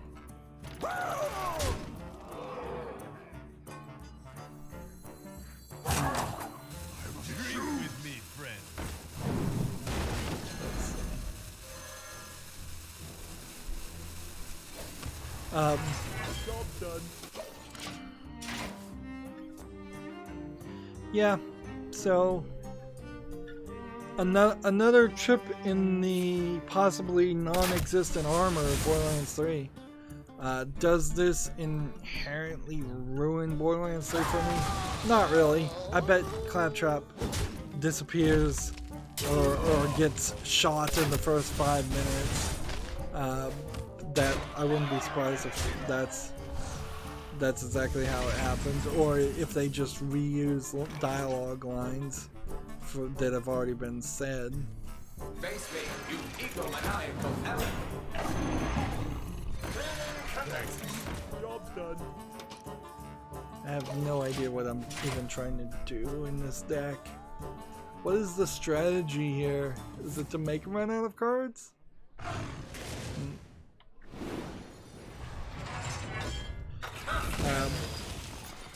Arguably, I think it probably would have been too much to get rid of all the characters from the previous Borderlands game, but I think you could have turned it down and introduced new characters and tried to establish that they're going to just in every new title have new characters come out and replace the old ones, and only a few of the old favorites came back. Borderlands 2 in particular, if the 4 original Vault Hunters from Borderlands 1 had made no appearance whatsoever in Borderlands 2, that probably would have been fine, frankly. That was not the intent of the first game, was to make the player character somebody of interest. It is a bit of a loss to see Scooter gone. It is a bit of a loss to see that Mad Moxie is probably going to just play less and less of a role in a lot of the scenarios. But yeah, most of the other characters it doesn't. Sir Hammerlock's not that interesting of a character. Crazy Ed was very underused in Borderlands 2, and he was fine at that point. Versus Anduin. Like Life shall bring victory. the merchant guy, Dr. Ned, and such. Those guys are probably pretty important. But they've probably also done as much as they can do with those characters for the simplistic writing that's done in Borderlands.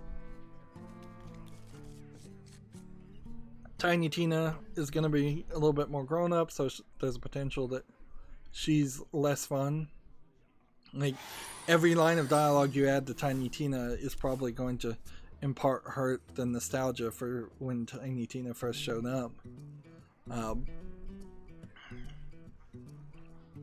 So yeah, they could very easily ruin that character.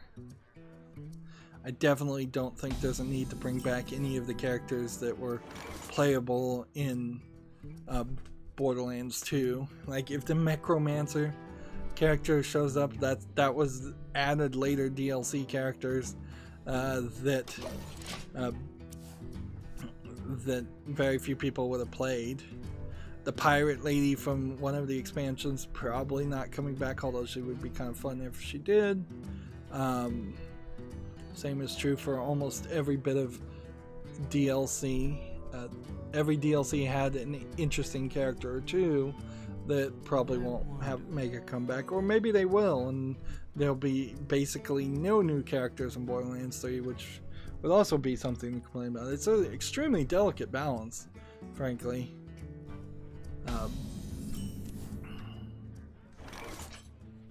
But the general idea, as I understand what Borderlands is supposed to be, is that there are supposed to be a little generic, bland characters that you don't really care too much about. Because if you care too much about them, then it takes us from just a standard looter-shooter game where you just want to run around and shoot things into more of a story-based game, which feels like a big tonal shift. Like, that was my number one complaint is how the game seemed to take a drastic tonal shift after Roland was killed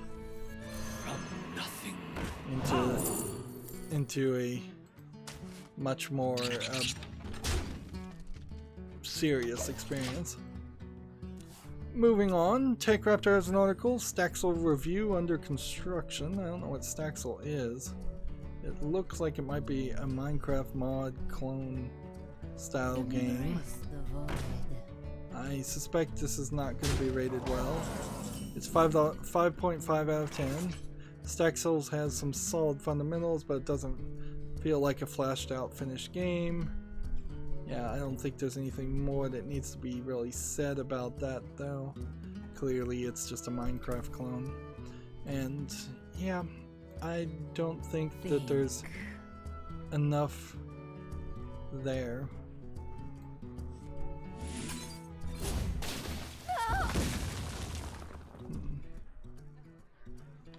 Stop attacking. And play. Next, TechRaptor has an article, Jupiter and Mars review. It ain't better down where it's weather. I saw Giant Bomb kind of cover this, but then they were also friends with the developers of this game, so I kind of stopped paying attention after they admitted that. This looks kind of like it's a 3D Echo the Dolphin game, but it didn't look very interesting to me. Apparently it's PlayStation 4 and PlayStation VR. TechRaptor calls it a 4.5 mediocre game. Jupiter and Mars is lovely to look at and listen to. I just wish it was actually fun to play. The pros a great art style and fantastic soundtrack to concert. Story misses tone completely. It's boring gameplay. It's an empty world, and it doesn't portray an environmental message very well. So, yeah. Let's do this. And let's Back to the void. do this. And then let's do this.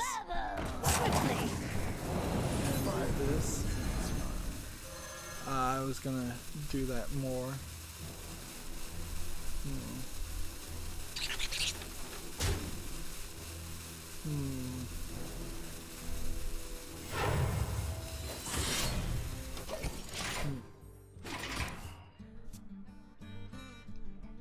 So yeah,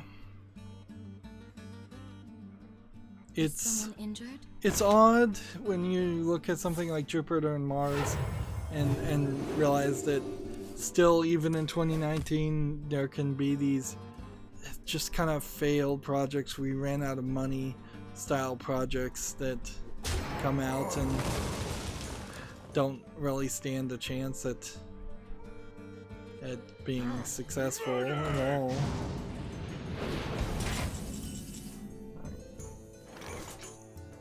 I got the best deals anywhere. And this. And then this.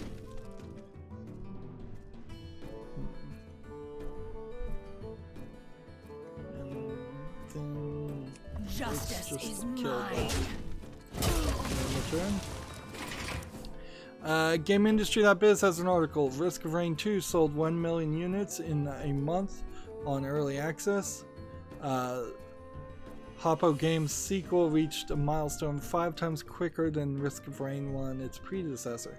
Now, to be fair, Risk of Rain 2 looks like a 3D fighting game, shooting game. You know, it looks like something that is not really a AAA game. I call it a AA game. Whereas Risk of Rain 1 was a flat 2D fighting game, which maybe had tight controls, but it's kind of hard to tell in the depiction of a game whether that's the case or not. So that's definitely going to be a issue.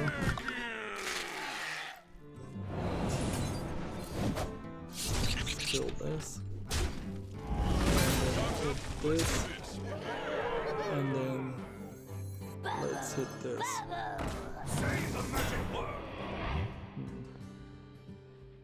And then this.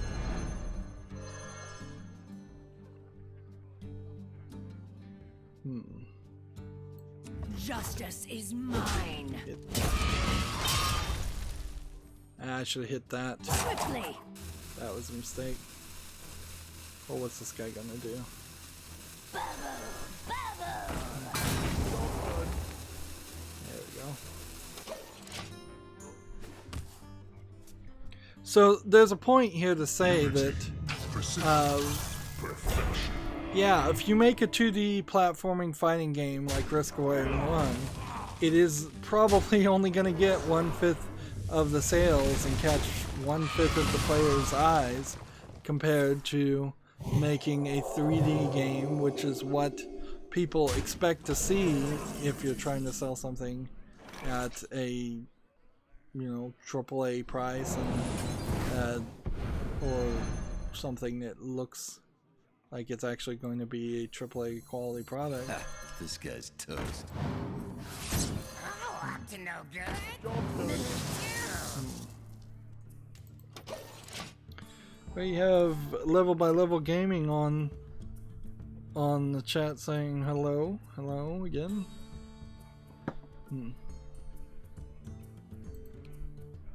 It's Unity. Precision. GameIndustry.biz has another article here.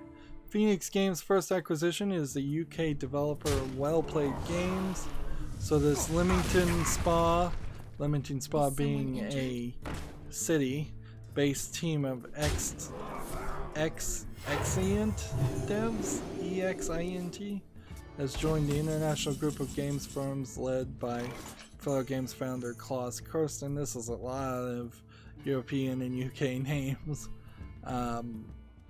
Are there any games that are mentioned here from Well Played Games? Though they're currently working. They have experience working for Codemasters, Rebellion, Sega, and EA. Currently working on Warhammer Combat Cards, a mobile title. Yeah, so nothing I'd really have heard about. Alright. Destroy an enemy minion. Attack here. Do this. Let me in, man! It's my And do turn! this. Brotherhood shall prevail. Job's done. And Quickly. in the turn there.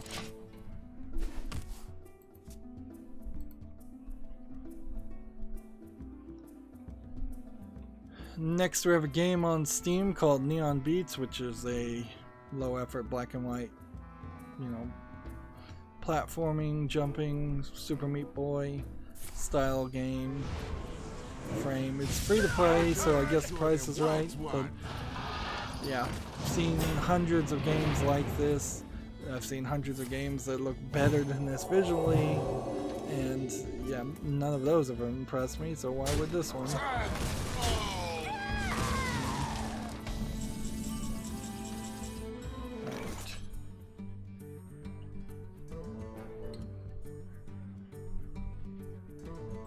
So, +1 attack and rush. Lapdogs, all of you. Do this. Just off the screen. Off the screen. And let's see.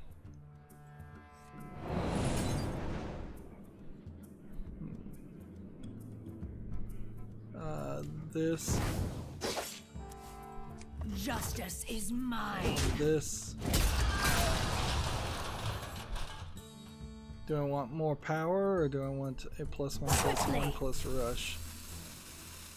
Let's play this. Brotherhood shall prevail. And then this. Lapdogs, all of you.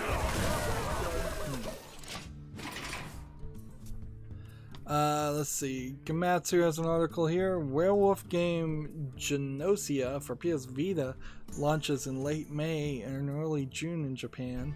That's weird because it's a Vita game. Genosio is a debate-style RPG for Vita based on the Werewolf party game. Yeah, I've heard of that party game, Werewolf. But yeah, and I'd have to skip this footage because this is just a long live stream where they talk about it.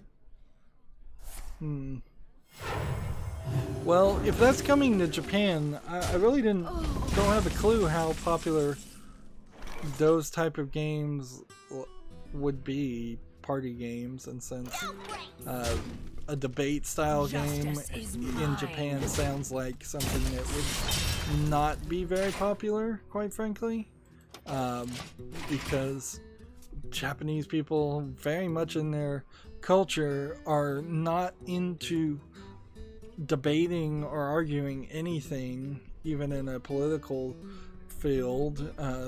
So I imagine a group of Japanese people playing Werewolf play it extremely different than a group of Americans would. But also a game like that being on the Vita makes very little sense. Both because of the Vita no longer being made, and also because the portability there. The implication, I would guess, from this is that you are going to have multiple players all playing around one copy of the Vita game. It seems like a weird experiment, certainly. I've never really noticed a lot of board games making good sales, not even like Monopoly or Scrabble or anything like that having good sales in Japan. When you think about JRPGs where it's kind of mindless pressing of buttons and taking hours and hours, I could see where board games being often long would help in that aspect, but I could also see that board games are too thought-provoking when most Japanese people don't want a hyper thought-provoking experience. Oh man, I am not getting anywhere. Let's try something different here. We need to get Warrior and Rogue Victory. Let's try the Hearthstone replay Rogue Victory. Then I think after this game we're gonna have to call it. It's been 2 hours in this recording, and I think I'm just gonna have to move over to the Asian account, and we're set up enough so that possibly I might have to play off screen on Saturday or Sunday, and just to get the daily quest done. So I mentioned this article earlier, GameIndustry.biz, how Denuvo is tackling cheaters who think outside of the box. Publishers face an uphill battle as cheats get more and more sophisticated and harder to detect. There was a story a couple of days ago, maybe a week ago, of people loading into World of Warcraft with skin mods and their account getting banned because they used a launcher to make the game look better, and they were being accused of Hail, friend. of cheating when they claim they weren't. That is certainly a problem if your anti-cheat software is so bad that you can't recognize the difference between real cheating and just launching a mod. That's why games probably should just have direct support for mods by default. If it's going to be a big popular game, I guess that's a big if to assume that your game is going to be popular and sell well. So people hate Denuvo. It's undeniably true. People seem to, me at least, have proven to me that Denuvo causes major problems with the smooth playability of a game. But there is, in all fairness, this argument that cheaters shouldn't be allowed to ruin games.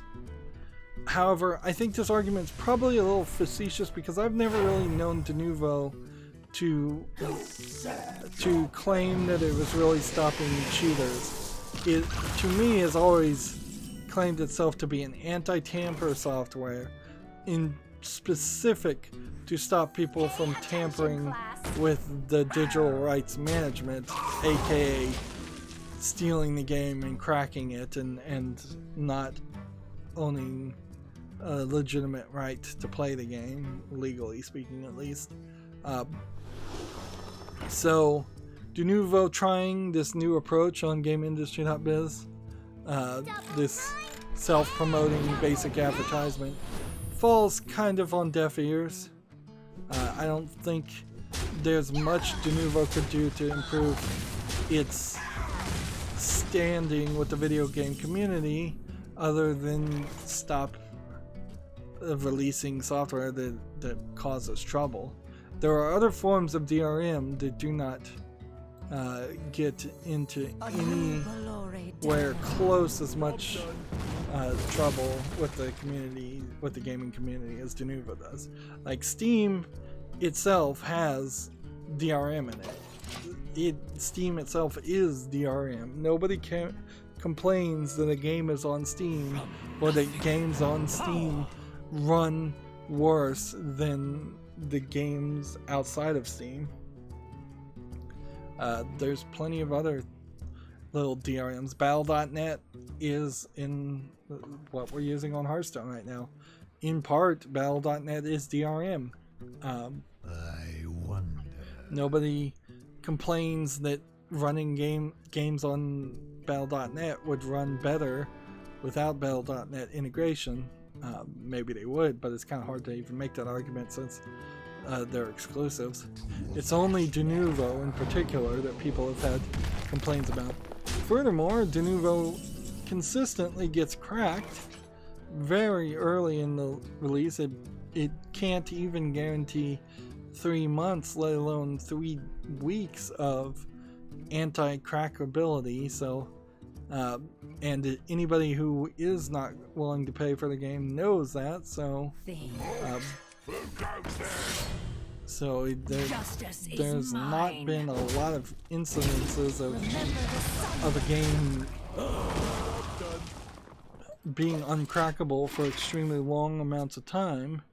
There's been a lot more incidences of Denuvo just ruining the performance of games and then getting removed at the second it is cracked anyways, and then the performance magically jumps up higher. And I think we'll start to see a lot more cases of less people using Denuvo.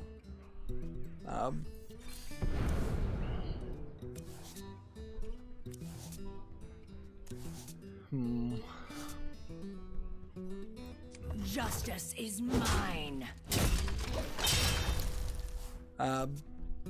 It would probably help Denuvo standing a little bit better if they had a case of a game that has been uncrackable for a long amount of time, but I don't believe anything like that has existed.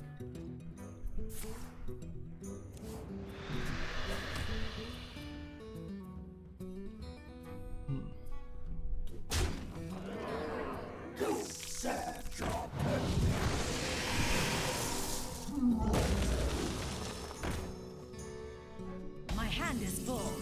Okay. Can we do this? Pay Here. attention, class. And here. Here. I'm ready to learn. And here.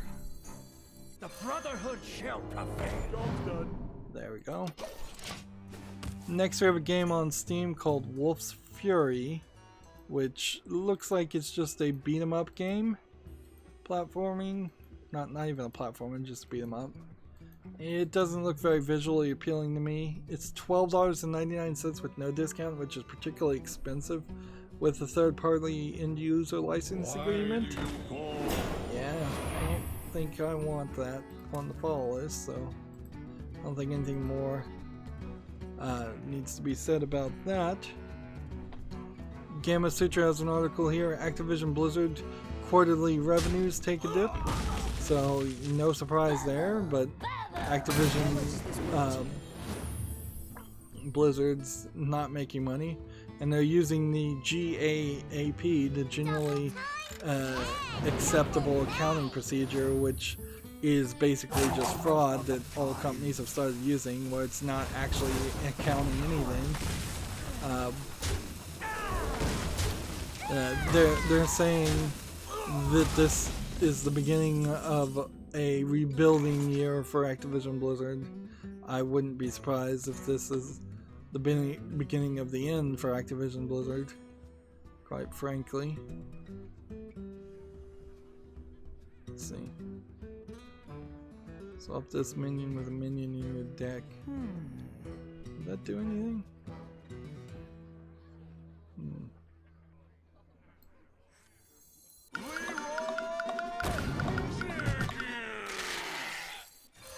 This guy's toast.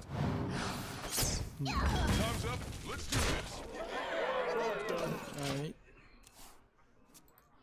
Yeah, I definitely need to take a break after this.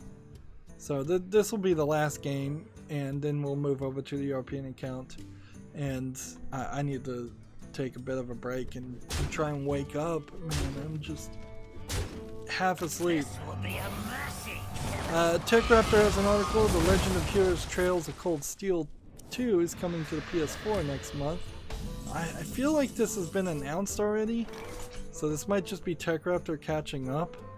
Legend of Heroes Trails of Cold Steel is like a JRPG 3D game, if I'm fairly certain. Teen for teen. Yep. This is what the game will really look like, and you'll maybe get an occasional scene that looks more anime-esque, but most of it is this slightly low polygon 3D animation, Final Fantasy style try to make a game. I think that there probably is an anime based off that this is based off of, and that's where the art style is coming from. Wouldn't be surprised if there's a lot of dialogue also in the game. Quickly. Sap.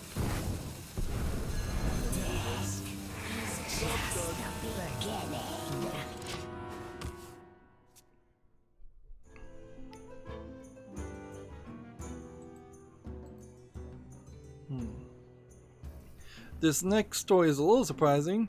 Azure Lane Crosswave heads to the Western Shores next year. Azure Wave being, I believe, a sea boat game. Let me look at this trailer.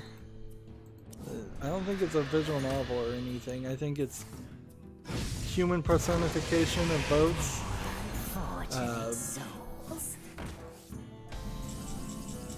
Yeah.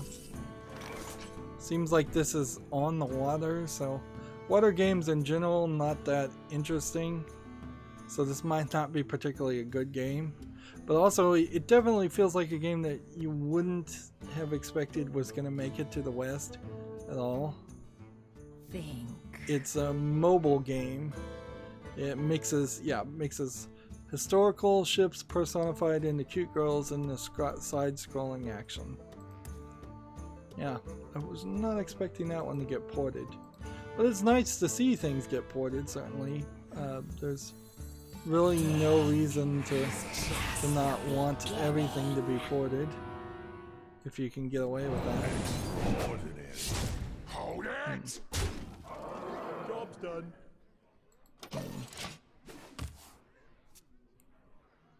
Let's see. Next we have a game on Steam called The Psychiatrist. I can't pronounce that word. Major Depression. It says it's a text-based game, and I have a tendency to believe it with every screenshot looking like this. This is better than most text-based games that come out on Steam that are black and white with just text.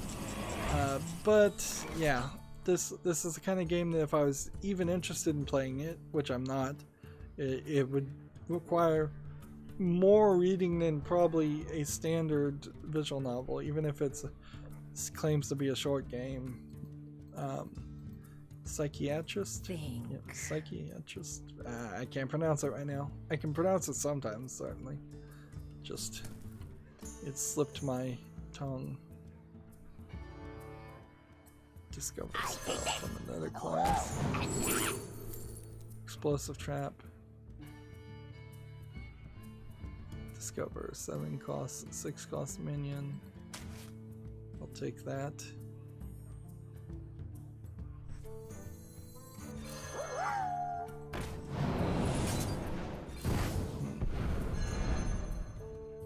Hold it! Quickly! Death awaits! Psychiatrist. That's how you pronounce it. Yes. Figured it out. Let's see. Next we have a game on Steam that's called Hitchhiker. It looks like it's a low effort asset flip, maybe GTA style game. Maybe not even have that much interesting things to do. 10% off for $8.99. Yep. Nothing here looks interesting. I see no gameplay loop other than maybe picking people up and dropping them off in some kind of taxi simulator experience. And if it kills that, summon a demon. Think. Let's do this. What do we want? Rush. This. Let's see, we want to be able to pump up our guy, I think. Ha, this guy's toast.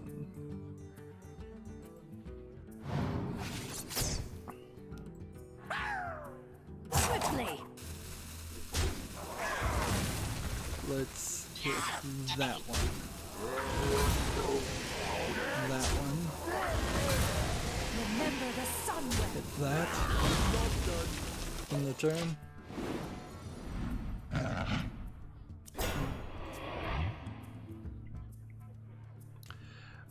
Next we have a tasteless troll game called Run for Cover, which is clearly just an asset flip, like shooter simulator.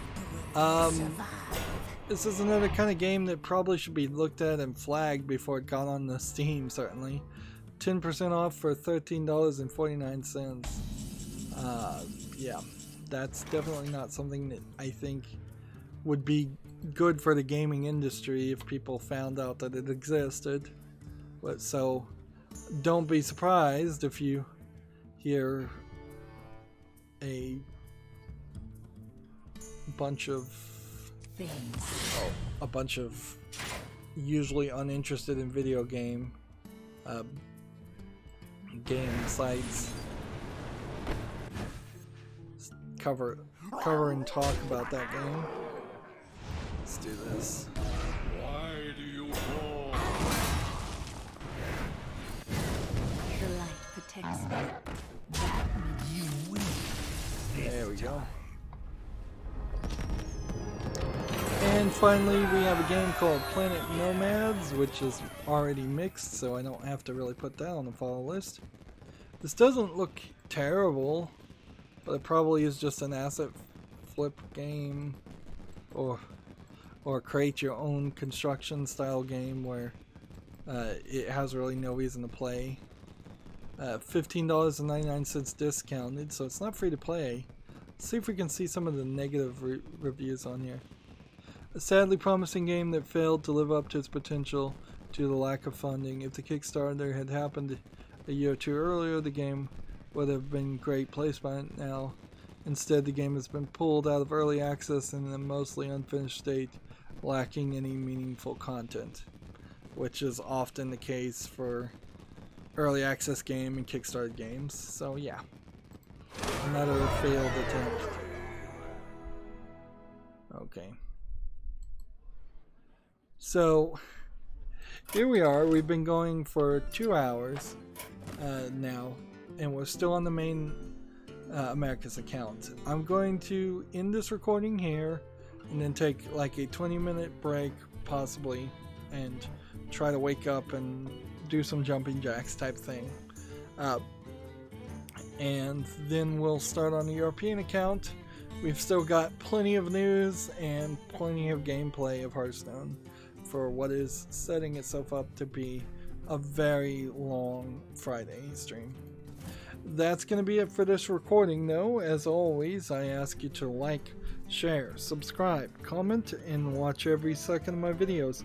If you want to friend or follow me on any social media sites, there's a whole bunch of links down below. And if you want to support me even further, there's a link to Patreon, or you can friend me on Steam and gift me a game off my wishlist. Thank you for watching. Have a good evening.